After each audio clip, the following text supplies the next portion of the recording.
Ashadhi Ekadashi special साबुदाण्याची एक अगदी वेगळी आणि भन्नाट रेसिपी। फक्त आप्पे पात्रात साबुदाणा टाका आणि तयार करा उपवासाचा असा भन्नाट पदार्थ जो फक्त आणि फक्त 10 मिनिटात तयार होतो। हॅलो एव्हरीवन, श्री स्वामी समर्थ सर्वांना। आज आपण इथे ना आषाढी एकादशी स्पेशल उपवासाचे आप्पे बनवणार आहे। आप्पे पात्रात साबुदाणा घालून असा भन्नाट पदार्थ तुम्ही यापूर्वी कधीच केला नसेल। अगदी सोपी रेसिपी आहे। त्यासाठी मिक्सरच्या भांड्यामध्ये पाववाटी भाजलेले शेंगदाणे 2 ते 3 हिरव्या मिरच्या जाडसर वाटून घ्यायच्यात। आता रात्रभर भिजवून घेतलेले साबुदाणा घेतलाय मी इथे, साधारण 1.5 वाटी साबुदाणा घेतलेला आहे। मीठ घालून घ्यायचं आहे यामध्ये चवीप्रमाणे आणि त्यानंतर आपण जे जाडसर शेंगदाणा आणि मिरचीचं वाटण करून घेतलंय ते घालायचं आहे। तर साधारण 3 ते 4 चमचे मी हे जाडसर वाटलेले शेंगदाणे घालून घेते। 2 मध्यम आकाराचे बटाटे शिजवून आपल्याला हाताने या पद्धतीने कुस्करून घालायचे आहेत।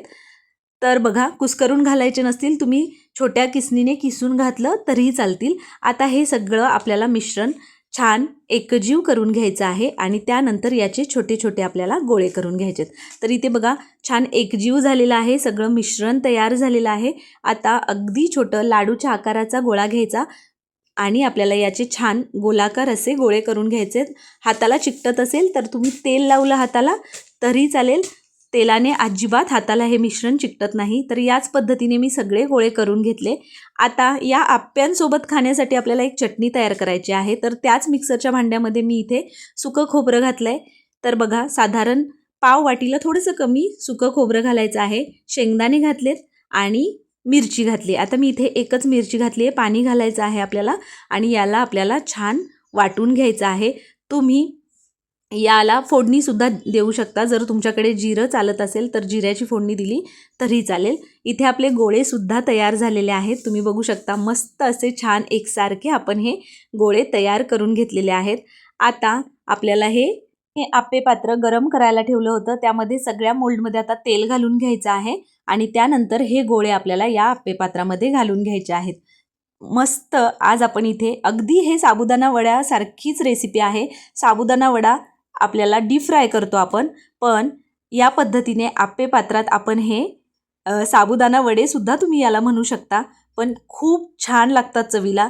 ज्यांना ज्यांच्या खाण्यामध्ये तेल कमी असतं किंवा तेल खायचं नसतं त्यांच्यासाठी भन्नाट रेसिपी आहे। झटपट तयार होते, अगदी 10 मिनिटात तुम्ही हे साबुदाण्याचे मस्त असे आप्पे तयार करू शकता। तर इथे बघा, सगळ्या बाजूनी छान गोल्डन ब्राऊन रंग येईपर्यंत आपल्याला हे आप्पे छान सगळ्या बाजूंनी भाजून घ्यायचे आहेत। आहे की नाही, एकदम सोपी रेसिपी आहे, झटपट तयार होतात। त्याचबरोबर तळण्याची अजिबात गरज नाही आणि इथे सगळ्या बाजूंनी एकसारखा रंग आला की आपल्याला हे आप्पे काढून घ्यायचे आहेत। चटणीबरोबर खूप छान लागतात, तुम्ही एकदा नक्की ट्राय करून बघा। या पद्धतीने हे आप्पे उपवासाला अगदी झटपट तयार होणारा पदार्थ आहे। अशा पद्धतीने इथे आपले मस्त असे साबुदाण्याचे आप्पे खाण्यासाठी तयार आहेत। तुम्ही बघू शकता किती भन्नाट दिसत आहेत, त्याचबरोबर चवीला सुद्धा अप्रतिम झाले होते। तर अशा पद्धतीने या आषाढी एकादशीला तुम्ही या पद्धतीने हे साबुदाण्याचे आप्पे नक्की ट्राय करून बघा, तुम्हाला नक्की आवडतील। चला तर मग तुम्हाला ही रेसिपी कशी वाटली मला कमेंट करून नक्की सांगा। त्याचबरोबर तुम्हाला आपल्या रेसिपीज आवडत असतील तर रेसिपीला लाईक करा। त्याचबरोबर आपल्या आदिश्री रेसिपी चॅनलला सबस्क्राईब करायचं आहे, बेल आयकॉन प्रेस करायला अजिबात विसरायचं नाही, जेणेकरून इथून पुढे अशाच मस्त मस्त आणि नवनवीन रेसिपीच्या नोटिफिकेशन्स तुम्हाला मिळतील। भेटूया नवीन रेसिपीसोबत, तोपर्यंत बाय बाय।